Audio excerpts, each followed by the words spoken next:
If you've ever wondered why a restaurant roast chicken tastes way better, it's because they use these simple tricks. Bruh.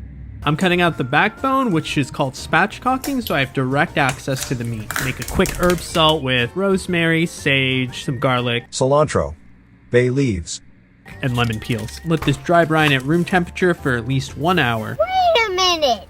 I will add some pink salt.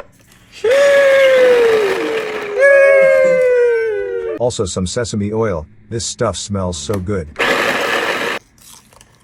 Put it all over the bird. This chicken is huge. It weighs almost 8 pounds. Ooh.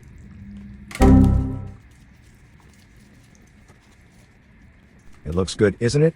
Cook this at 500 for 25 minutes. It's only 3/4 of the way cooked right now, but you want to rest it for at least 20 minutes. That resting in between is why it comes out way more moist than a Costco chicken. No offense, Costco, those are great for soup season. And please always stay $5. Blast it again at 500 for 25 minutes. This is more or less the same technique as double frying chicken. Another big thing is that you want the breast to read 145 to 150, not 165 and not 185. That's insta-death. Let's finish up strong.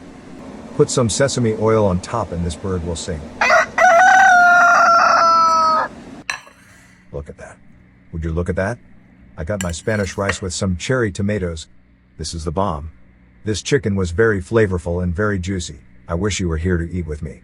Now send this video to your friend that loves chicken.